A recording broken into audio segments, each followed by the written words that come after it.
Assalamualaikum warahmatullahi wabarakatuh. Alhamdulillahirrabbilalamin. Wassalatu wassalamu ala asrofil anbiya'i wal mursalin wa ala alihi washabihi ajma'in, amma ba'du. Marilah kita panjatkan puji syukur kita kehadirat Allah Subhanahu wa taala atas apa? Atas nikmat kita, kesehatan, rezeki, pokoknya semuanya lah. Nikmat itu dari Allah Subhanahu wa taala. Dan patutnya kita selalu bersyukur kepadanya. Alhamdulillahirabbil alamin. Dan yang kedua, kita lanturkan selawat kita, salam kita kepada baginda Nabi Agung, Nabi besar, Nabi Muhammad Sallallahu Alaihi Wasallam, yang syafaatnya nanti kita tunggu-tunggu di yaumul qiyamah nanti. Amin amin ya rabbal alamin. Teman-teman sekalian, perkenalkan, nama saya Marsudi Usman Bambang Yudhoyono dengan nomor induk mahasiswa 20 12 11028, kelas KPI 2A, Fakultas Usuluddin dan Dakwah. Di sini saya akan menjelaskan materi mata kuliah hadis dari buku karangan Pak dosen Dr. Tasarmi MAG yang berjudul Hadis Dakwah, ya teman-teman. Bisa kelihatan ya. Nah, di sini saya tidak akan menjelaskan semuanya. Saya akan menjelaskan salah satu bab yang ada di dalam buku ini, yaitu yang berjudul kewajiban berdakwah. Kalian pernah nggak sih berpikir bahwasanya berdakwah, mungkin dari sebagian dari teman-teman ya, berdakwah itu kita berdiri di atas mimbar, atau enggak seorang dai, ulama, ustadz ataupun tokoh-tokoh agama itu mengemukakan apa yang dia kemukakan kepada publik, dan dia itu mengajak untuk kebaikan, ya teman-teman. Itu mungkin dari sebagian teman-teman itu masih beranggapan seperti itu. Jadi dakwah itu berdiri terus berbicara langsung di depan publik itu. Nah, itu benar sih teman-teman. Namun kita akan mengulas lebih banyak lagi dalam berdakwah itu, khususnya dalam kewajiban berdakwah, teman-teman, di dalam bab ini. Di dalam Islam sendiri ya teman-teman, berdakwah itu posisinya itu sangat urgensi sekali. Jadi Islam dan dakwah itu keduanya tuh itu saling berhubungan, ya teman-teman. Jadi keduanya sangat penting. Jadi kalau tidak ada dakwah, Islam itu tidak akan berkembang sampai saat ini. Dan buktinya dengan dakwah di Nusantara ini, Islam tersebar di penjuru Nusantara, mulai dari barat sampai ke timur, dari ujung utara sampai dengan ujung selatan. Dia itu tersebar bahkan sampai seluruh dunia juga. Seperti itu teman-teman. Jadi dakwah dan Islam itu sangatlah berkaitan juga. Lalu yang selanjutnya itu ada bagaimana sih dasar hukumnya dalam berdakwah itu. Nah, para ulama itu menyebutkan ada dua golongan, yaitu dua pandangan tentang hukum dasar dalam berdakwah ini, kewajiban berdakwah ini, ya teman-teman. Ada dua. Nah, yang satu itu adalah ada fardu ain, dan yang kedua fardu kifayah. Apa sih keduanya itu? Bedanya apa sih? Kok sampai bisa dibedakan? Dan di sini kita akan belajar lebih dalam lagi, teman-teman, di antara kedua hukum ini. Yang pertama itu ada fardu ain. Ini merupakan hukum dasar berdakwah yang dimana itu mewajibkan seluruh umat muslim untuk berdakwah. Jadi umat muslim seluruh dunia ini, hukum fardu ain ini diwajibkan dalam berdakwah. Nah, untuk fardu ain ini dapat dirujuk dapat kita lihat sumbernya di mana sih. Untuk sumbernya itu berasal dari Quran surat An-Nahl ayat 125 ya teman-teman, yang artinya serulah manusia kepada jalan Tuhanmu dengan hikmah dan belajar yang baik, dan bantahlah mereka dengan cara yang baik pula. Quran surat An-Nahl ayat 125. Itu untuk hukum fardu ain ya teman-teman. Dan yang kedua ada fardu kifayah. Hukum ini tidak diwajibkan seperti hukum sebelumnya, namun hanya dikenakan kepada sebagian golongan umat muslim saja. Untuk sumbernya ini berasal dari salah satu surat di dalam Al-Quran juga, di mana surat itu adalah surat Al-Imran ayat 104, dan artinya itu adalah, dan jadilah kamu segolongan umat yang mengajak kepada kebaikan, menyuruh kepada berbuat baik, dan mencegah atau melarang orang berbuat tidak baik, dan mereka itulah orang-orang yang beruntung. Nah, dari kedua hukum ini semuanya itu berlaku ya teman-teman. Jadi para ulama itu dari kedua hukum ini tuh berlaku semua gitu loh. Nah, dakwah, namun apabila dalam suatu dakwah itu menempati wilayah yang sesuai dengan kemampuan untuk menciptakan hal kebaikan, itu teman-teman dari dasar hukum berdakwah. Lalu kita mengulas sejarah ya. Untuk dakwah ini sendiri sudah dimulai lama banget, ratusan tahun yang lalu itu, bahkan zaman ketika Rasulullah atau Muhammad saat menjadi Rasulullah, yang menjadi Rasulullah, itu sudah ada berdakwah hingga sampai detik ini, zaman kita sekarang, zaman modernisasi ini. Dakwah itu terus berkembang, terus berlanjut seperti itu teman-teman. Untuk awalnya ya teman-teman, awal berdakwah itu mereka itu suatu perbuatan sederhana seperti itu. Perbuatan sederhana yaitu mereka menyampaikan sesuatu apa yang diterima Rasulullah. Jadi Rasulullah itu ya teman-teman mendapatkan wahyu dari Allah Subhanahu wa taala, lalu Rasulullah itu menyampaikan kepada umatnya. Nah, diperjelas lagi walaupun satu ayat. Nah, dari kata walaupun satu ayat ini kita akan mengupas lagi lebih dalam lagi hadis-hadis yang berhubungan nanti ke depannya. Dalam walaupun satu ayat ya. Jadi kewajiban menyampaikan Al-Quran dalam berdakwah meskipun hanya satu ayat teman-teman. Di sini untuk hadisnya teman-teman. Untuk hadisnya sendiri sudah diterangkan dalam hadis Sahih Bukhari nomor 3202, yang dimana Nabi SAW bersabda, sampaikan dariku sekalipun satu ayat dan ceritakanlah apa yang kalian dengar dari Bani Israel, dan itu juga tidak apa dosa. Dan siapa yang berdusta atasku dengan sengaja, maka bersiap-siaplah menempati tempat duduknya di neraka. Hadis Sahih Bukhari nomor 3202.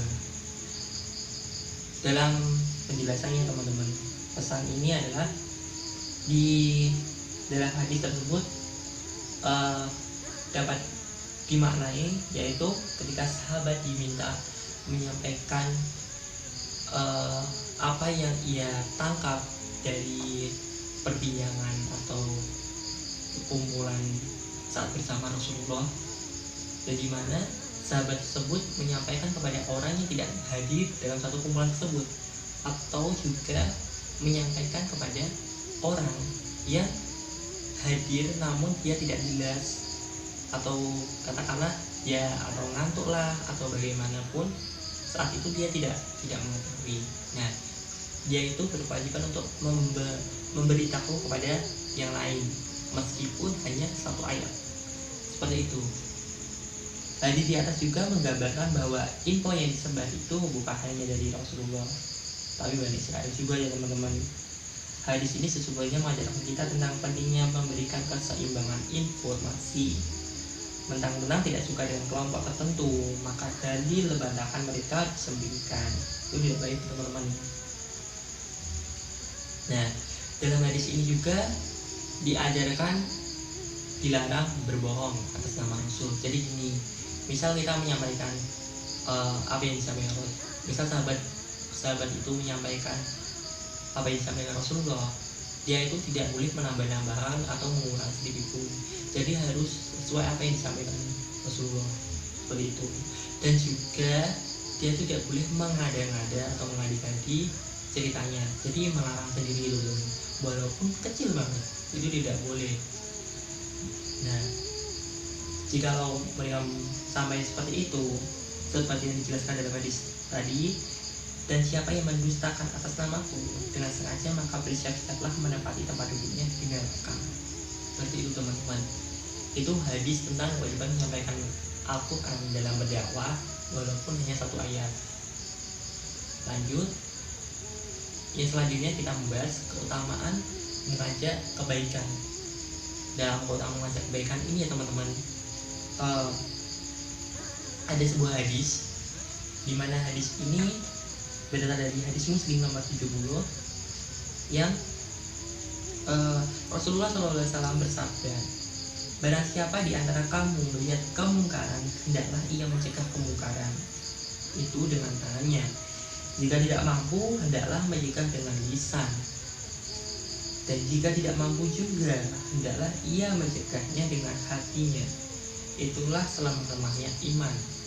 Nah, pesan dari hadis tersebut bisa dikatakan kita diajak untuk berseru ya teman-teman, berseru untuk kebaikan. Bahwasanya kegiatan yang berhubungan dengan kemungkaran itu harus dihentikan. Dalam hal ini kita tidak diperbolehkan secara memaksa, namun bertahap, sedikit demi sedikit ya teman-teman. Seperti yang dijelaskan tadi, jangan melakukan keterpaksaan, harus sedikit demi sedikit, alon tapi pasti, seperti itu teman-teman. Nah, ada tahapnya, misalkan menggunakan tangan ataupun fisik, tapi secara halus, sopan gitu teman-teman. Dan yang kedua itu menggunakan lisan atau perkataan itu. Dan yang terakhir itu menggunakan hati. Mengapa hati terakhir? Karena itu selama-lamanya iman. Jadi iman yang paling lemah itu berada di hati teman-teman. Seperti itu. Kita misalkan saja ada seorang pemimpin ya teman-teman. Pastinya pemimpin itu dia punya bawahan, entah itu anak buah ataupun manajer atau sebagainya dalam sebuah organisasi teman-teman. Jika bawahannya itu ada percekcokan ataupun permusuhan, pokoknya yang bersifat negatif lah, keburukan. Nah, atasannya itu harus mencegahnya demi meraih babat permusuhan gitu teman-teman. Sama seperti halnya ulama, ustadz, dai, dia itu juga wajib mencegah kemungkaran. Nah, caranya dengan apa? Seperti salah satunya itu berkhutbah. Seperti itu teman-teman. Nah, dan yang terakhir itu ada keutamaan mengajak kepada kebaikan. Dalam hal ini, dalam keutamaan mengajak kebaikan ya teman-teman, itu ada sebuah hadis dari hadis Muslim nomor 4831. Dan di sini Rasulullah SAW bersabda, barang siapa mengajak kepada kebaikan, maka ia akan mendapatkan pahala sebanyak pahala yang diperoleh orang-orang yang mengikutinya, tanpa mengurangi pahala yang mereka sedikit pun. Sebaliknya, barang siapa mengajak kepada kesesatan, maka ia akan mendapatkan dosa sebanyak yang diperoleh orang-orang yang mengikutinya, tanpa mengurangi dosa mereka sedikit pun. Hadis Muslim nomor 4831. Nah, di dalam hadis ini mengandung pesan untuk menyeru berbuat baik bersama-sama. Ya, di hadis ini dijelaskan bahwa barang siapa yang mengajak seseorang atau siapapun yang mengajak kebaikan, maka dia akan mendapatkan pahala. Nah, pahala itu sebesar orang yang diajaknya, seperti itu teman-teman. Lalu sebaliknya juga, barang siapa mengajak kepada hal keburukan, maka dia akan mendapatkan dosa, teman-teman. Dan dosanya itu ya sebesar siapa yang mereka ajak itu, sebanyak mereka yang ajak itu, seperti itu teman-teman. Dari ketiga hadis tersebut dapat disimpulkan, bisa yang pertama, hadis yang pertama tadi ya teman-teman, ada kewajiban yang diemban oleh setiap muslim dalam menyampaikan kepada orang yang belum mengetahui yang telah disampaikan. Mengetahui yang telah disampaikan Allah kepada Nabi Muhammad, wahyu. Jadi Allah itu menyampaikan melalui Nabi Muhammad SAW. Yang disampaikan itu apa? Ya berupa wahyu Allah. Dan waktunya itu wahyunya itu berupa berwujud Al-Quran, seperti itu.